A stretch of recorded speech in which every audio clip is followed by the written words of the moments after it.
Hey y'all, it's been a minute. We're back and better than ever with a new season of the Sports Ballers. The NFL season is quickly approaching, so we'll be speed running through our 2025 preview this year. This week we'll discuss storylines for all 16 NFC teams and what intrigues us about them coming up. It's a packed show, so let's get to it.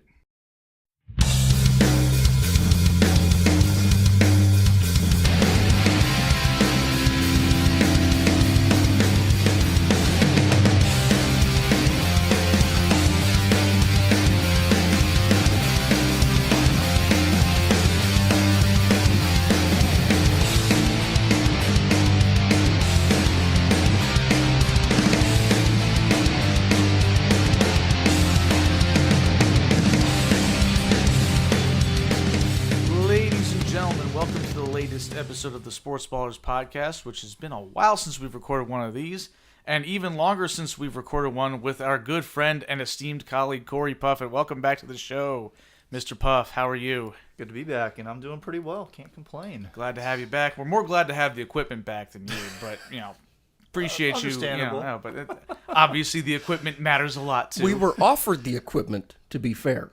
And you said no. Yeah, because I didn't know how to use it. So what good is that? I also offered to teach you how to use it. You are an engineer. Not a sound engineer. You're supposed to be a jack of all trades. What's wrong with that? All right. Well, better than a master of one. Anyway, I don't know. On this show, this year, we are trying to keep our episodes succinct, and we're off to a terrible start already because we've already did this. But as I mentioned in the intro, we're going to try to get through the NFC. We're just going to touch on each team a little bit. We're not going to get into predictions or anything like that, but just talk about what we think about any team, what excites us, what intrigues us, what maybe concerns us, or maybe we just don't care about some of these teams, which is fair. There's been a lot of turnover this year, yes. Not just in terms of coaching, but obviously we always have a fair amount of turnover with player personnel, but a lot of quarterbacks switch teams this year. It almost feels like more than usual, and we usually see almost a third of the NFL turnovers at the quarterback position every year. Well, I'm glad we didn't do a quarterback competition this year because that would have been a nightmare.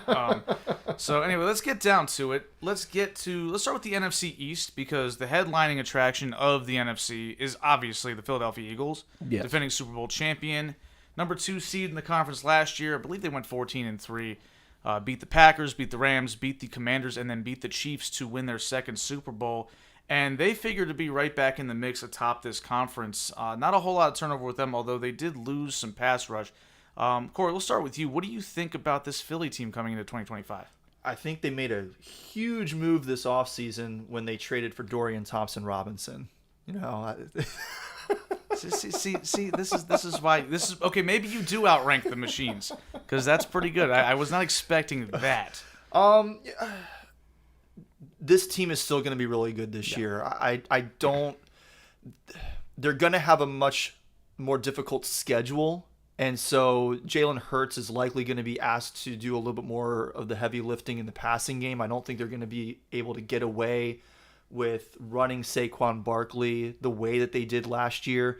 Not only because it's very rare for a running back to be able to, how many carries did he wind up? I think he had like 420 touches if you include the playoff run that they had.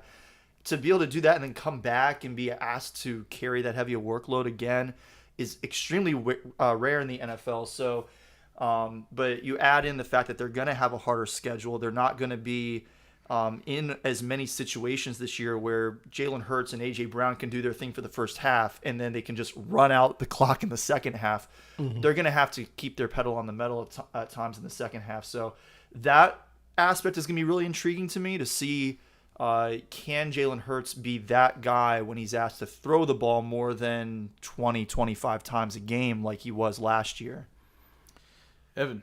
I completely agree with that. I think they just can't possibly repeat their performance of last year, just steamrolling everybody. They're playing a first place schedule this year. That matters. Mm-hmm. Yeah, I agree. Lane Johnson got extended, but Brandon Graham is gone. Mekhi Becton, the guard, is on the Chargers now. Edge rusher Josh Sweat is on the Cardinals. Nick Sirianni's still here doing something, allegedly. So He got them to and won a Super Bowl last year. He's gotten them to 2 Super Bowls. Yes. in 3 years. And we still don't know if he's good. Yeah, we still don't know, right? He's He's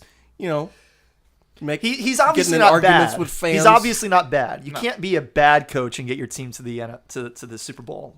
You know, like Clearly something's working. yes. Yeah, maybe he's not doing anything and that's working. I don't know. Yeah, so with the Eagles... Even if that's the case, don't change it. Yeah, That's true. You Don't don't, fix Maybe he's a vibes guy. obviously don't rock the boat. But, I mean, for the Eagles, to me, again, Corey, you mentioned first-place schedule. Their schedule's brutal. You know, Oh, yeah. some people have ranked it like the second hardest schedule in football, which tracks with first place.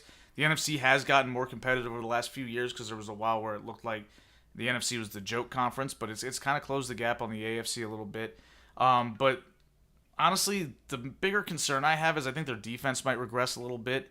Their edge rushers are not as deep anymore. They don't have the ability to rush the passer like they did, which is what helped flip the Super Bowl so quickly. Now, obviously, they had quite a bit of an edge on the Chiefs regardless, but there's something to be said about being able to put pressure on the quarterback as effortlessly as they did, and that might erode a bit. But I think Jalen Hurts is really good. And I think that a lot of people underestimate how good he is when he needs to be, because he doesn't always have to be. But we've seen him step up and win games when things are going sideways. So I really like the way this Eagles team looks. I think they're a safe bet to be right in the mix in January. Does losing another really good offensive lineman, after Kelsey retired following, the season a couple of years ago, they lost Mekhi Becton this year, who went to the Chargers, wound up getting hurt, obviously, really disappointing there for him. But does that affect the tush push this year, the success rate of it? That remains to be seen, but I still really like this offensive line. I still think it's the best in football. So let's move on to the second place team from this division last year, the Washington Commanders.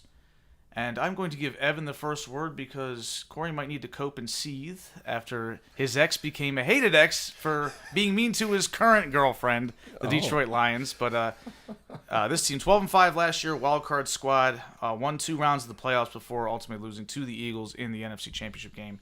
Evan, how are you feeling about the Commodes, as we derisively call them? And can we still call them that because they're kind of good now? Oh, well, they still play at the Big Commode. That's true. That hasn't changed. Yes. Not yet.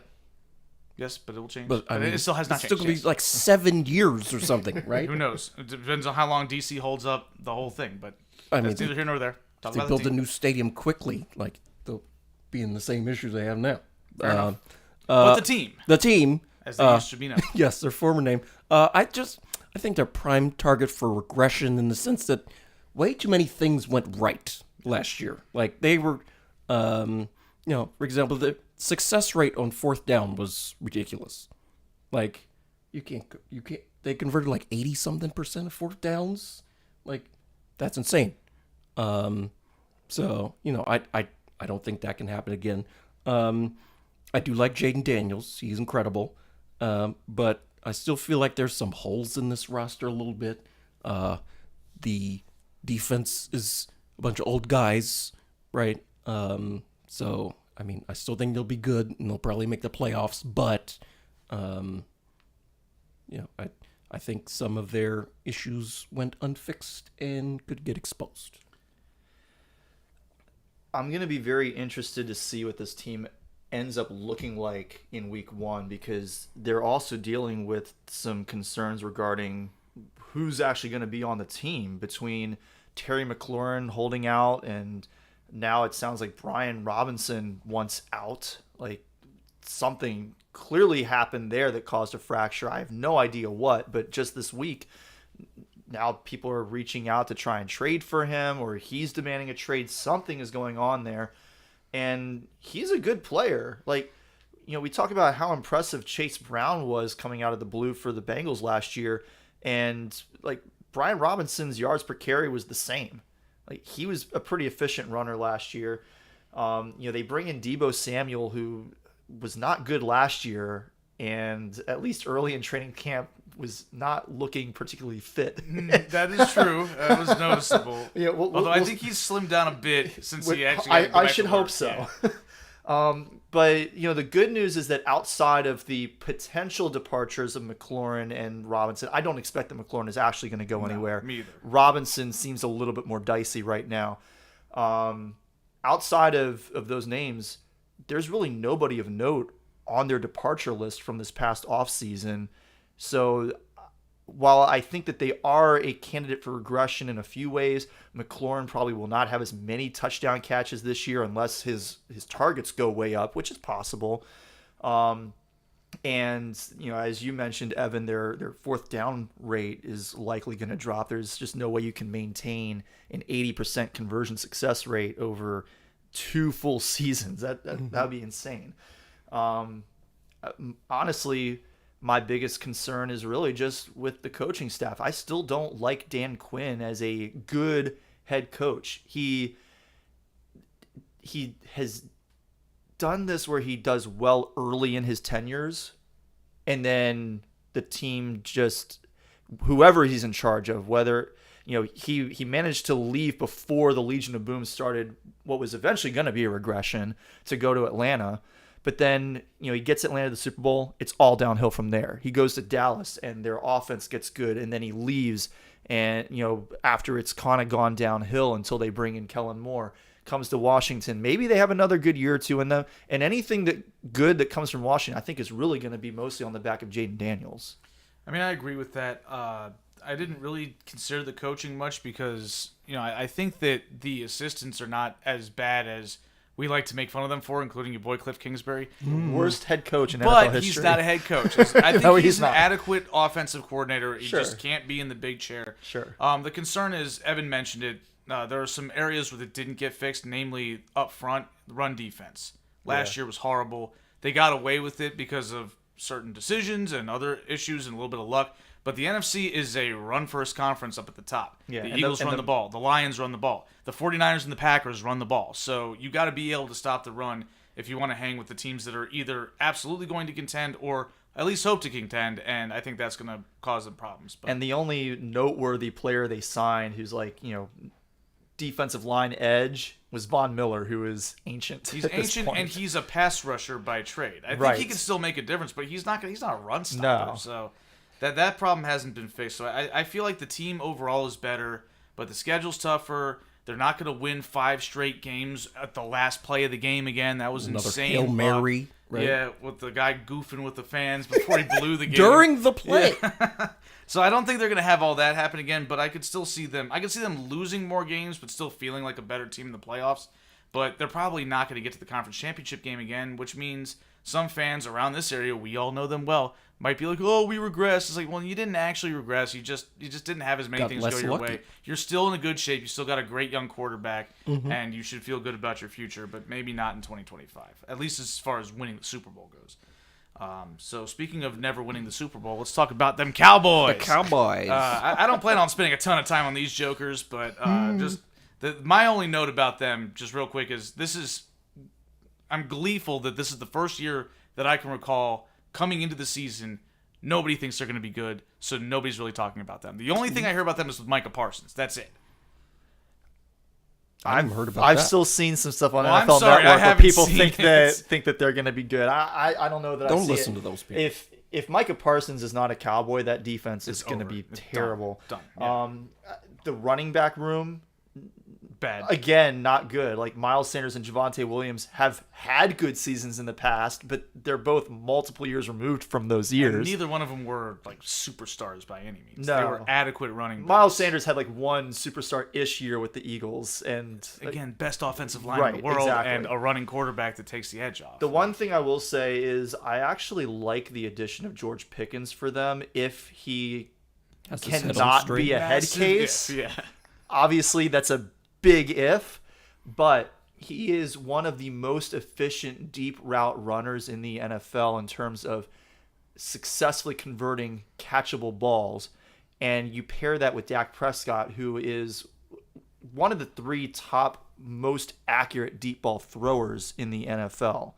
So, that's kind of a match made in heaven, and it opens up so much in the middle for CeeDee Lamb to be even more effective in his best arena. I mean, for me with the Cowboys, it's always more of a show off the field than on the field. They're all hat and no cattle. I question their defense, and they have a new first-time head coach, Brian Schottenheimer, who was Corey Eric knows is what I'm making gonna the say. face. Corey knows what I'm going to say. Yeah, Brian Schottenheimer, who was underwhelming or uninteresting or not special when he was offensive coordinator. I want to say in Seattle and with the Jets with Mark Sanchez way back when. Yeah, he was there, and he's also with you said the Seahawks. He also wore a backwards visor to a press conference, which drew the ire of one Colin Cowherd. Oh no! And honestly, the bit that Cowherd has about backwards hats, and in this case a backwards visor, which is even more ridiculous. It's I know it's a bit, but he has a point. You're a He head, definitely has a point on a backwards visor. Because what is even the point? You're a head football coach. You need to dress professionally, and that's not professional. A Come on. backwards hat at least protects the top of your head. Like, yeah, it's not protecting your eyes from the sun, but you're still protecting the top of your head. A backwards visor is completely pointless. I agree, as is any discussion about the Dallas Cowboys being contenders this year. Mm-hmm. They're Let's move mediocre on. at best. So let's talk about other non-contenders, the New York Football Giants.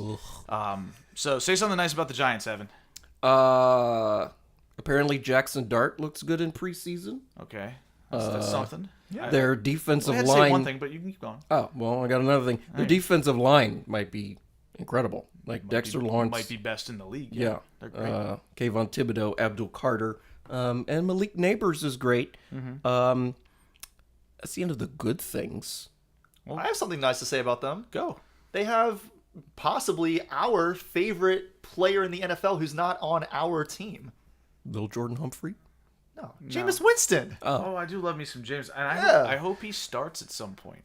He should start day one. I mean, just for the memes. If you're not going to throw Jackson Dart out there day one, like put Jameis over Russell. Come on. Yeah, please. Russell Wilson, corny doofus. Apparently, Jameis said, now he's on the Giants, he apparently said, even the white dudes got spice. Love it. The Russell Wilson show in the NFL can effectively go away. I've had enough. I think everybody's had enough. He's done.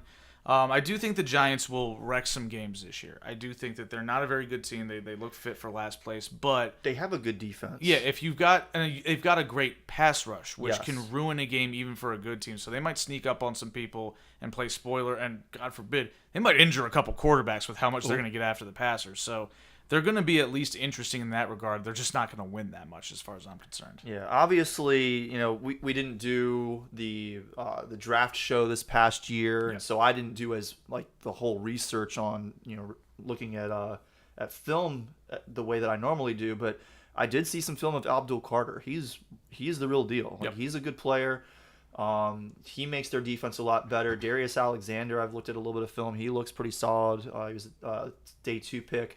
And then everybody seems to love Cam Scatterbo. And, it's going to be interesting with him and Tyron Tracy because both of them have a severe case of fumbleitis. Oh, no. But they should at least give them a little bit of support in the run game for however much that is worth. If they're losing a lot of games, obviously that's not going to help them very much. But, again, the defense should keep them in some of these games. I agree. So that covers it for the NFC East for the time being. Obviously, we will discuss all of these teams much more as the season gets going.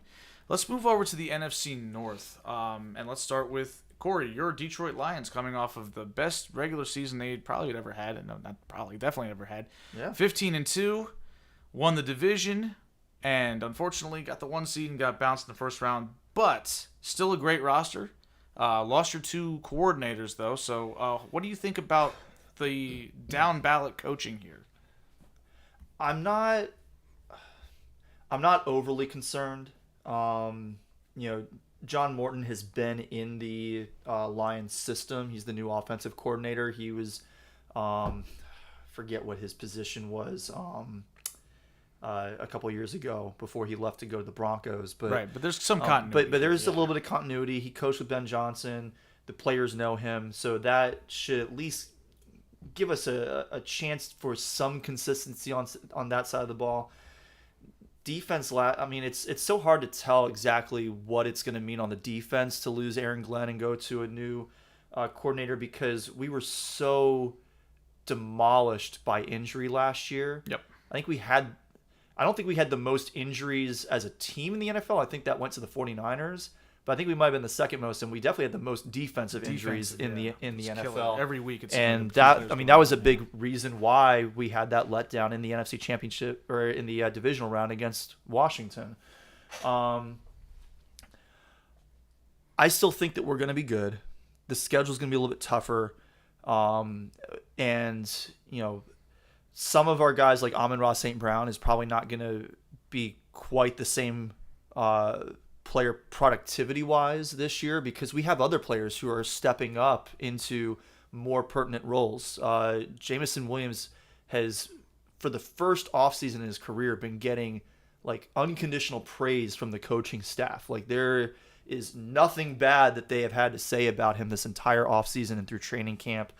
We drafted a decent wide receiver in, I think it was the third round, Isaac Tesla, who's had some decent highlights in the preseason. Granted, he's only been running with the twos, so it's hard to tell what that means. Tim Patrick had some decent games for us last year, and he's back. He signed a one-year extension, I believe. I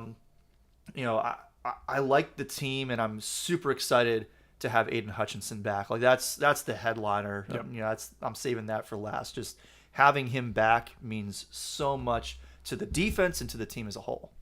Evan, you got anything to add? I basically agree with everything Corey said. I think this is the best team in this division. I have concerns about the coaching brain drain with new coordinators getting in here. And then my other question is, Aiden Hutchinson really all the way back both physically and mentally from his catastrophic injury, right? He seems to be.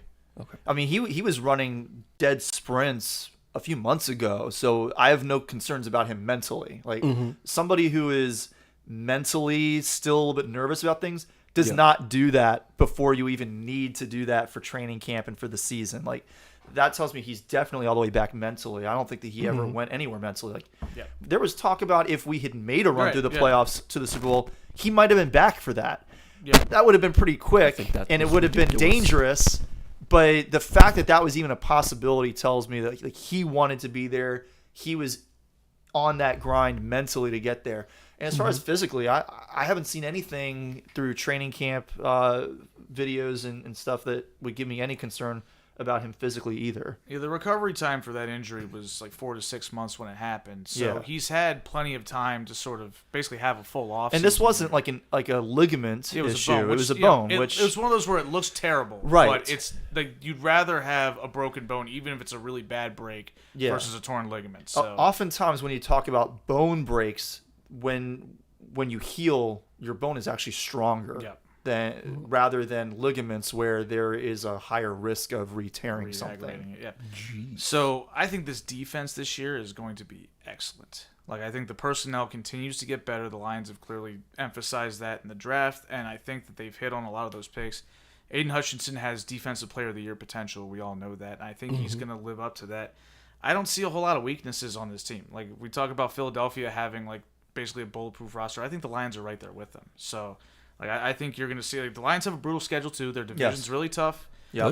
But I think it's going to be like Philly. I think it's not going to matter. They're going to win. Like the only game on their schedule that I looked at where I'm like, I don't know if you're winning that one is Baltimore. Like the rest of them, I feel like you're obviously not going to win all of them. You're going to have a couple of stinkers, but I think they're going to be really, really good. And I'm not really worried about this team this year. A lot of people predicting regression. I'm not buying it. Where and when do they play the Eagles? They play Philly in week 11 in Philly, so that's a toss-up game. Yeah, Philly and Washington are both road games for us this year. But I think the Lions are significantly better than Washington is, and I think that I think so too. But we were also significantly better than them last year. Yeah, but that's, in my opinion, even with the defensive injuries, playoffs, injuries, and let's face it, Jared Goff had a brutal game. Yeah. Ben Johnson did not have a good game calling the game. No, he didn't, and that didn't help. I still don't know what we were doing having Jameson Williams throw the ball. Or the game turned on that 3rd and short where they didn't hand it off to Jahmyr Gibbs, who was tearing Washington up, and Goff fumbles, and that just flipped the game. So speaking of which, it seems like the coaching staff wants Jahmyr Gibbs to be a little bit more of a focus in the running game this year, which If they he's- actually yeah. follow through with that, that could all just be talk. And obviously, David Montgomery is still really good, and the whole Sonic and Knuckles thing worked for us last year. Yep. But if they decide to do that, as long as David Montgomery is still getting involved, I think that makes us better. I think that Yeah, a slightly more lean toward Gibbs in the run game makes us better. Well, Gibbs is just so explosive Yeah. that you want the ball in his hands as much as possible. Exactly. But, yeah, either way, the personnel. You just want to keep him fresh. That's the only reason I still want to make Yeah. sure that David Montgomery is getting pretty well fed. Yeah, the personnel is great. The culture is great with Dan Campbell. I love this team. I think they're going to be really good again. I'm not worried about, last year was their shot and they blew it. I don't buy that for a second. No, I don't think they're here to that the stay. window is closed at all. No. So let's move on to the Minnesota Vikings, who finished in second place despite going 14-3 last year, which is just horrible luck. But they also had their chance to win the division outright, and Sam Darnold turned into Sam Darn of old. So that's not what you want. But now they've got even more quarterback questions because they got rid of Sam Darnold and are starting their, I guess, first-year starter but second-year player, J.J. McCarthy, who missed all of last season with a torn meniscus. Evan, this team matches your team's colors, so I'm going to start with you. Oh, Let's okay. get clever, yeah. I don't think it's that clever. That's not that clever. Just go. Oh, okay. I mean, I feel like their record last year was inflated, kind of, just by playing the AFC South, who can't do anything right for the most part, and the NFC West, where the Cardinals are there, who suck all the time, and the 49ers had a year from hell. So I have questions about that, and then the main issue though is J.J. McCarthy. We haven't seen him at all. No. And the Vikings seem a little cagey about his progress, which concerns me. Yeah, I don't know anything about this guy. We saw him at Michigan. He was okay. He beat Alabama in the national championship or in the Rose Bowl. Yeah, That was incredible. he He was the best player on the field. was one of the greatest college football games of all time. Yeah, you got to give him some props for that. But I mean, yeah, I have questions. I don't know anything about this guy at the NFL level. That's it. All right, Corey. I don't really know what to make of this team this year. Like, so much of it hinges around J.J. McCarthy's performance. That's I the agree. thing. We don't know what he's going to look like as an NFL player. There is a fair amount of excitement around him, I guess, coming into the NFL, but we got to see him for a few plays in the preseason last year, and then that was it. I like the addition of Jordan Mason at running back. He played pretty well when Christian McCaffrey was hurt with the 49ers last year.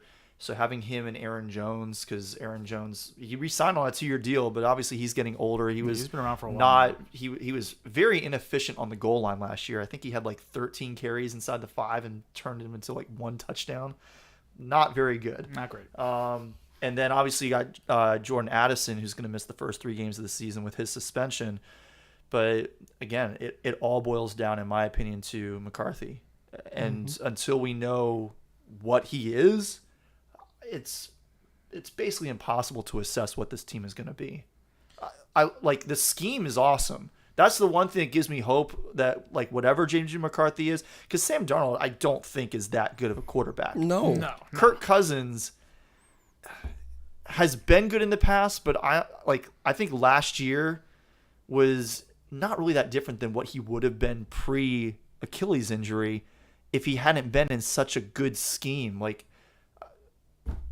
they've got one of the best coaches in the NFL right now. Yeah, Kevin O'Connell's great. And we kind of questioned him a little bit just because he was a new head coach and felt like he was just one of these young hotshots. He's the real deal. Yeah. That his scheme is really, really good. Yeah, so the reason why the Vikings were so much better than expected last year, honestly, was their defense. Like, their defense turned a corner in a way.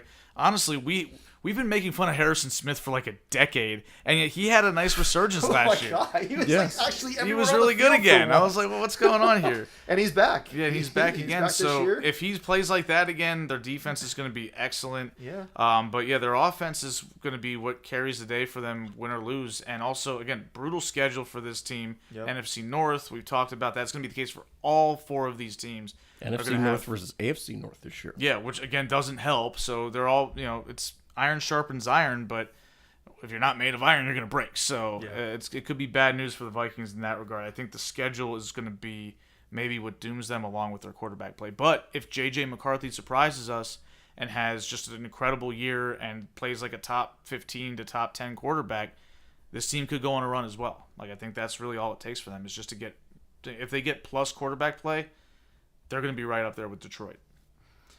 So let's move on to the Green Bay Packers, who had sort of just an uninteresting year last year. I mean, they ran the ball well. Jordan Love got paid. I don't know. But they figure to be in the mix again. But again, brutal division, brutal schedule. What do we think about the Packers? Corey, you go first.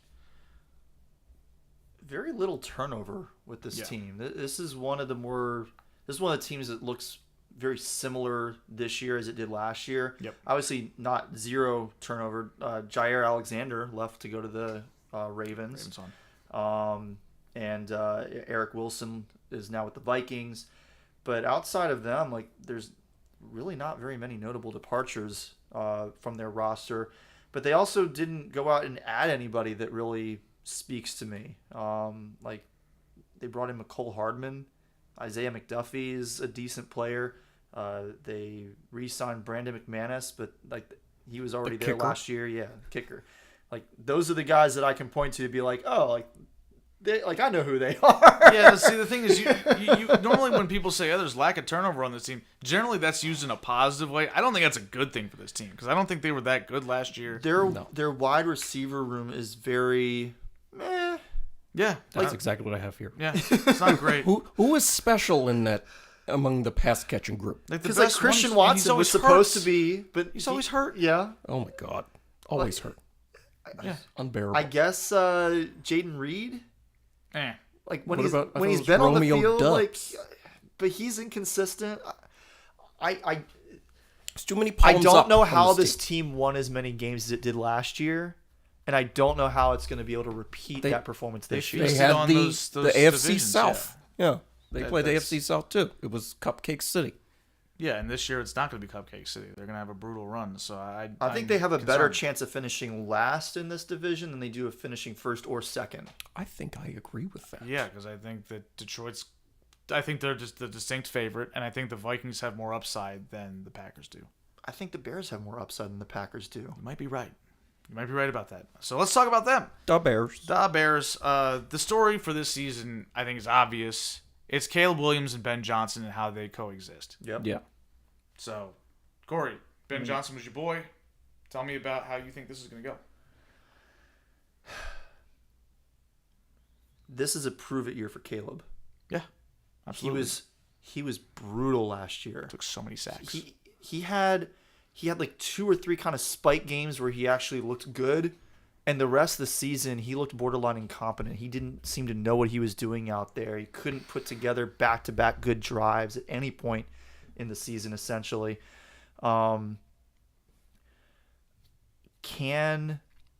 Ben Johnson run an efficient offense with Caleb as the quarterback? That's really our question that has to be answered this season. He was hired for the express purpose the gig. of unlocking Caleb Williams, the former number 1 pick. So, question is there even a key anywhere? Like where do you put the key in to unlock Caleb Williams? He might be just he might just be a bust. You're writing him off. I mean, I'm not writing him off. I want to be very clear. I'm not writing off Caleb Williams.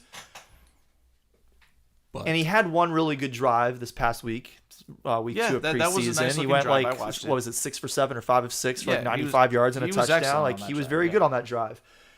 If he can play like that on a semi-consistent basis, if he can have 3 drives where he is playing at that level every game, this team will be okay. Honestly, I think their skill position and their offensive line much improved. I think they've got good receivers. I think they got Jonah Jackson. And I think their offensive line, which has been something that's been maligned for decades. Joe Thuney. Yeah. Mm-hmm. That line should be good. Yeah. And the defense looks adequate, at least to me. They're a little bit weak on the pass rush, but on the back end, they look pretty strong. They got a good secondary. They got a decent linebacking core. They should be pretty good defensively. If Caleb Williams pops, this team has a pretty limitless ceiling, I think.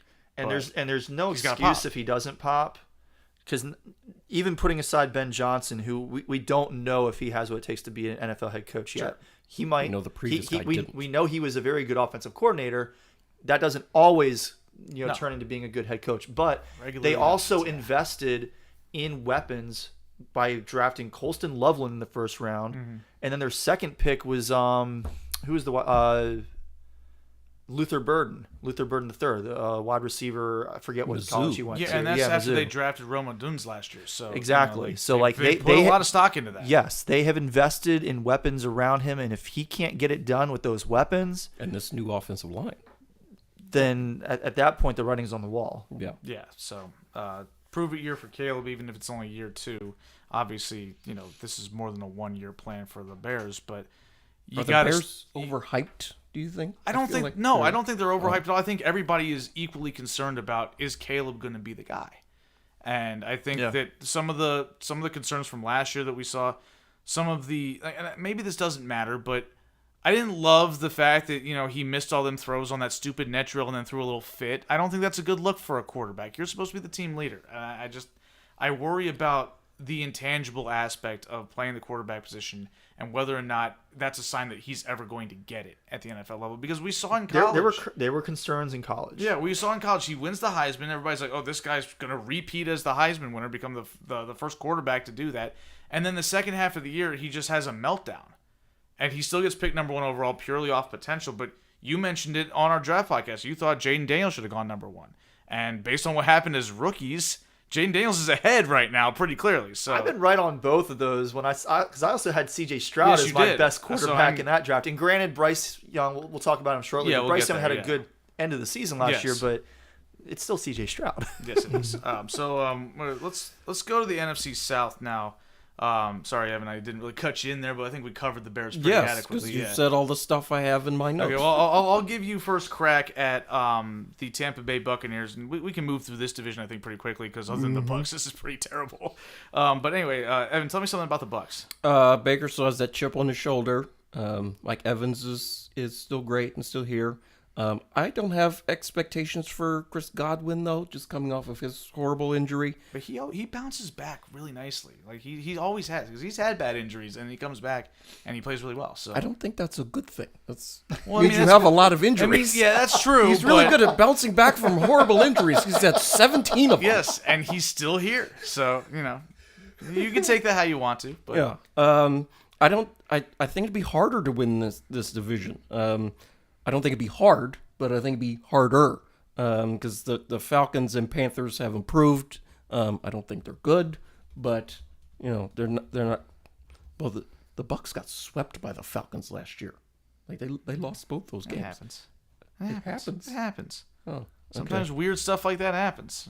I like the Ravens have never had. twice. The Ravens lose to the Browns for no reason, like at least once a year. So come Yeah, on. but not both games. Okay, but the gap between the Ravens are the creme de la creme and the Browns are the Browns. So football's weird. Football is weird. Look at the shape of the ball. Yes. That's all I got on the. So watch out for the Falcons apparently against the Bucs. Mm-hmm. Corey, anything interesting about the Bucs? Let Baker bake. I agree. mean, he was great last year. I think the touchdowns probably come down a little bit because his touchdown percentage was just so much higher than it ever has been in his career. His yards per carry were like twice as high as they've ever been in his career. So I don't expect him to run the ball as much. He was but running the ball a lot. yeah, well, it's weird because he had the same number of attempts as he did 2 years ago, but he had like twice as many yards. It was crazy. But they don't need him to run the ball because they got Bucky Irving, who's really I like good. their running back. Rashad White, I don't think that he's the guy as the one, but he's a really good second fiddle in that run game. They went and got Emeka Egbuka, who I think is going to be really good, and they're going to need him early in the season while Chris Godwin is potentially on the PUP, which if he ends up there, he's out for at least 4 weeks. But this is just so clearly the best team in this division. If anybody else is able to rise up and beat them, it would be a huge upset. Oh, the Falcons Like slogan I is don't think rise up. that this is the NFC South of old, where like nobody could win back-to-back titles for years. Like this has been the Bucs division for a while now. Yeah, since Tom Brady was there, and Yeah. then Baker took over, and they kept winning the division. Yeah, the concern for the team is defense, I think. I think their defense is aging. It's not the same unit or same quality that it was back when they 5 were years winning ago. the Super Bowl. Yeah, but they still kind of kept those guys around to try to extend that window, and this is sort of like paying the price for it. But their offense is still excellent. Their schedule is weak, particularly because they're playing in that division. So I think they're going to swipe a lot more wins than maybe their talent indicates, because I think like they're probably top 10 quality team, but I don't think they're top 5, but they could easily win 11 games, 12 games. But they're a really, really good team in an otherwise horrible division. This should be a cakewalk for them as long as they stay healthy.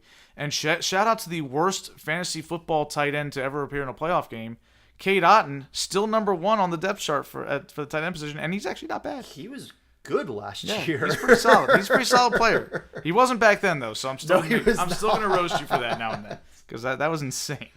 I was a couple years early. Yeah, well, you weren't wrong. You were just early. So let's move on to quickly the Atlanta Falcons. Okay, offensive personnel good. Michael Penix Jr. We don't know.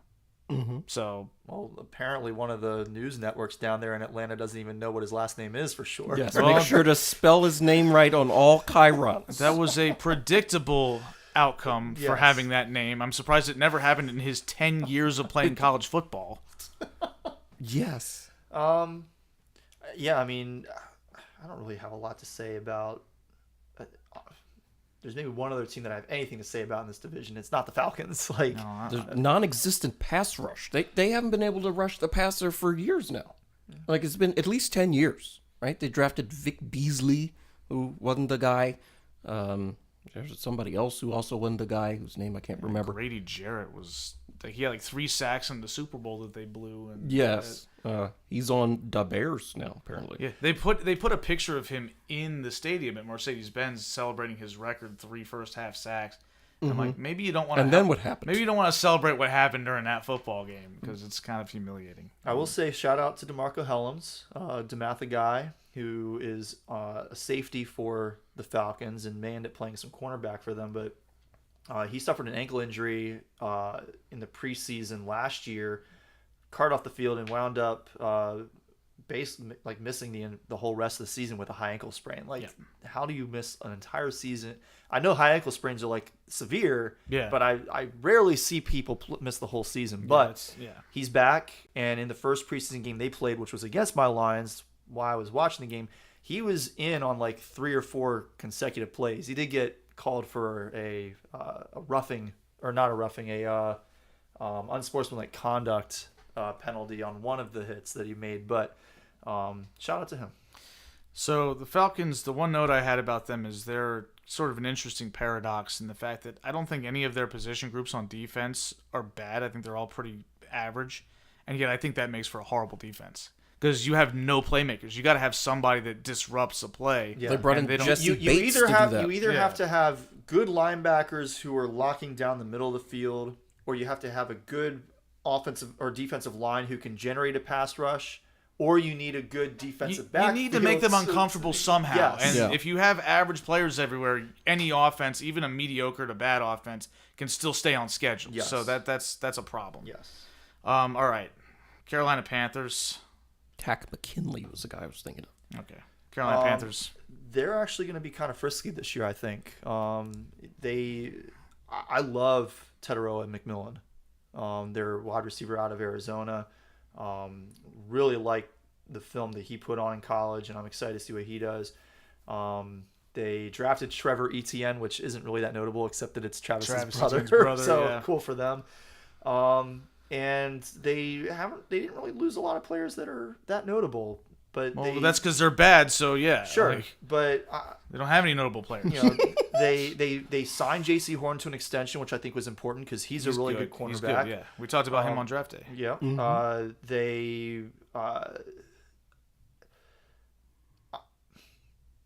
Bryce Young just needs to find whatever he found at the end of last season, keep it in a bottle, and drink from it before every game, because he was legitimately good after he came back from his benching. Like, played very good football. I thought he was done when he got benched last year. Yeah, I thought was his this is career the was end. over. Lose your job to 35-year-old Andy Dalton. You're supposed to not play football anymore at that The point. fact that he came back and didn't just play better than he had, because that was a very low bar to clear. Yep.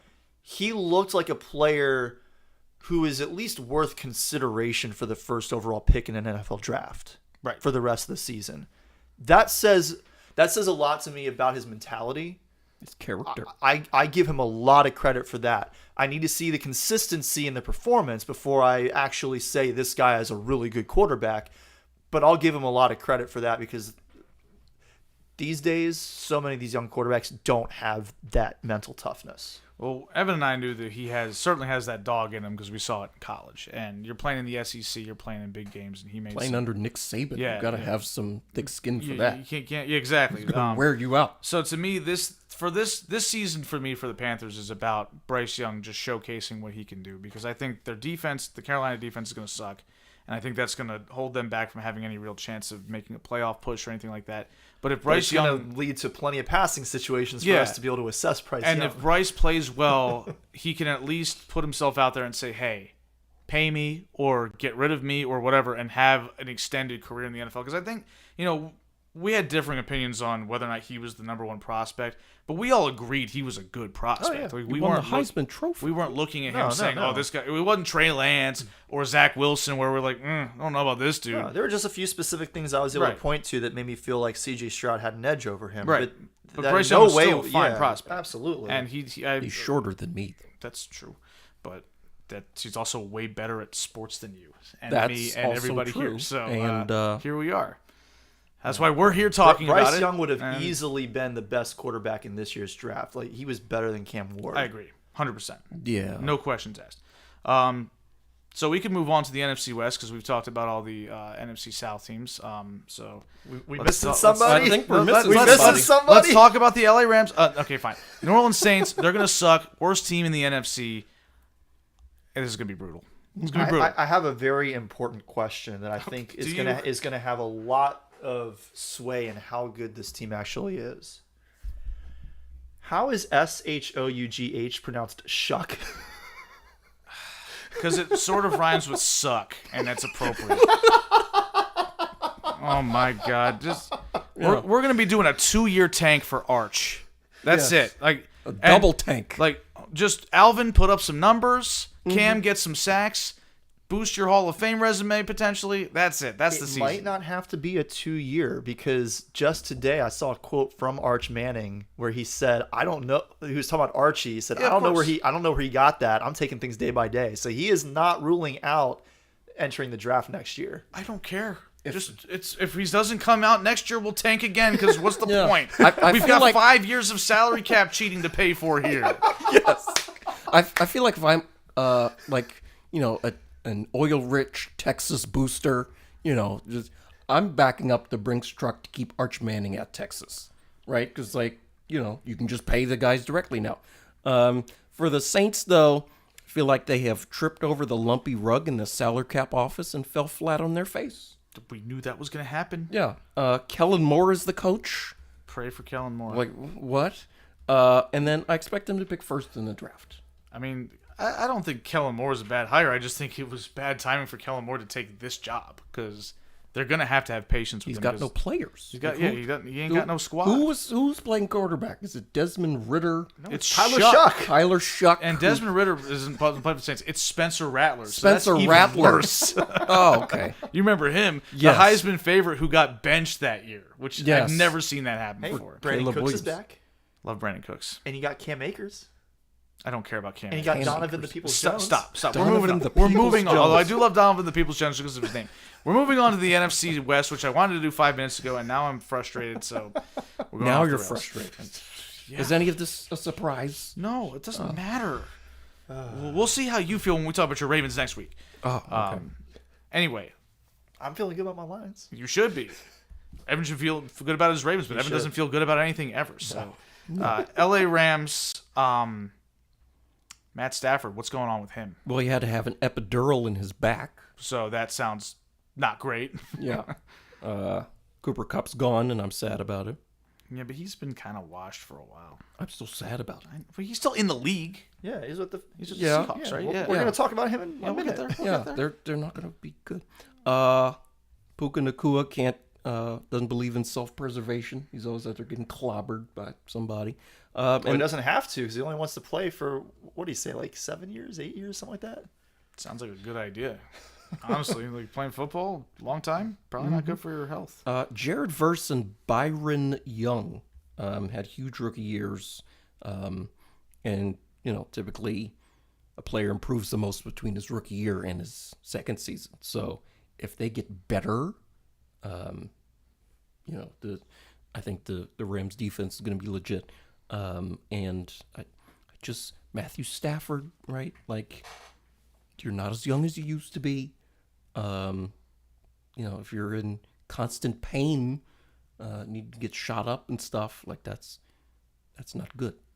Yeah. So. No, I agree. And I think their defense is kind of weak. I think they've got bad linebackers. I think they've got bad corners. So I'm a little worried about that. And if Stafford's not healthy, Stafford's status is going to determine how this season goes for them. Yeah, I mean, love Kyron, but you're not going to be in situations where you can put him on the goal line if they don't have Stafford. And if you don't have Stafford, then Puka Nacua and Devontae Adams are going to go to waste. Devontae Adams. Yes. And the backup quarterback for the Los Angeles Rams is Super Bowl runner-up Stetson Jimmy Bennett. Garoppolo. Jimmy Garoppolo. Oh, no, it is Jimmy G. And then Stetson Bennett. And then Stetson. The fourth. All right, yes, the fourth. Smells like entitlement. All right. So, that was a show title that we did eons ago. Mm-hmm. Speaking of, let's talk about the Seattle Seahawks finished second in this division last year. Yeah. So, Mike McDonald's defense is continuing to improve there, but they just have a new quarterback, too. And they let Geno Smith go. That was kind of a weird situation. At best, you're hoping this is a lateral move. I think it's that's a lot of generous hoping. That's hoping pretty hard because that's more like coping as far as I'm concerned. I don't know about that. But yeah, Sam Darnold is going to have to take his show to the Pacific Northwest, and we'll see if he's going to be able to function at the same level that he was most of last year, which is doubtful. Mm-hmm. Yeah, I think he sucks. I agree. Yeah, He sucks the whole time he was with the Jets, and then with the Panthers, and then for the important games with the Vikings. So they lost so many pieces because outside of Geno Smith, they also lost Tyler Lockett to the Titans. They lost DK Metcalf to the Steelers. Yep. A big sell-off. It's weird. Their wide receiver room is now JSN, who was really good last year. I'm impressed with him, but he's been more of a slot guy so far. I guess they're kind of moving him on the outside now, but time will tell if he's actually successful in that area. Cooper Kupp, who figures to now be their slot receiver, and then Marquez Valdez-Scantling. Like that's their receiver room. I think it's a pretty good room.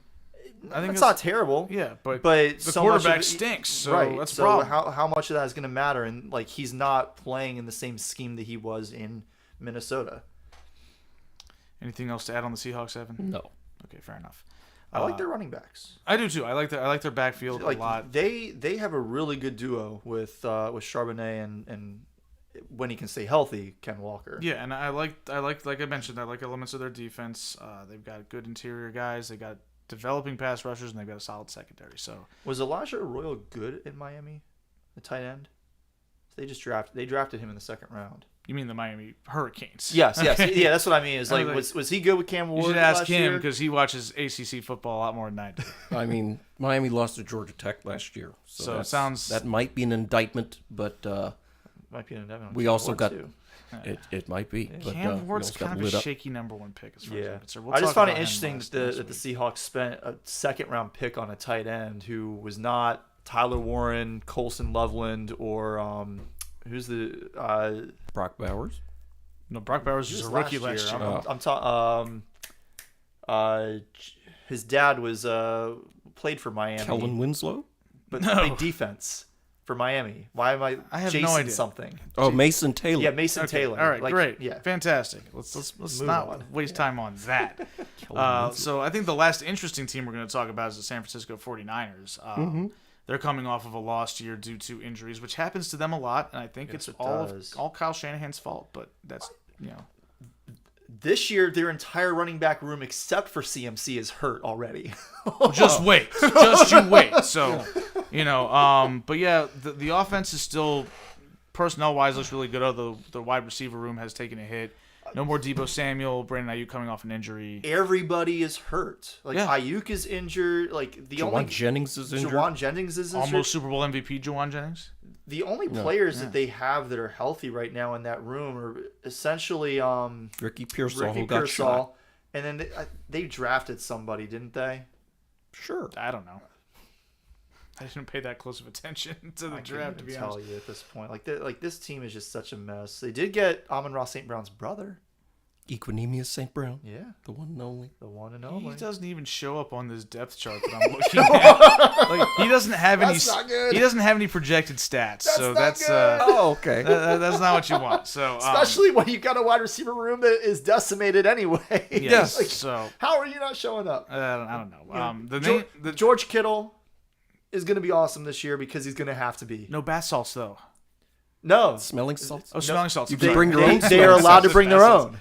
Oh, sweet. Oh, they just, Okay, can we just very briefly take an aside here? Because how dumb is it that the NFL bans smelling salts for the reason that it can mask concussion symptoms, and they say, no, it's just the training staff can't give them to you. If you want to buy your own and bring them and use them, that's totally fine. It's about If liability. it right? is The about lawyers- safety with head injuries, they shouldn't be allowed at all. And if that's not a deal breaker, just let the training staff give them to the players. But It the makes NFL no doesn't sense. want to be liable for the head injury thing. Okay, right? so have the This is players from sign the a law waiver. office. These are all adults here.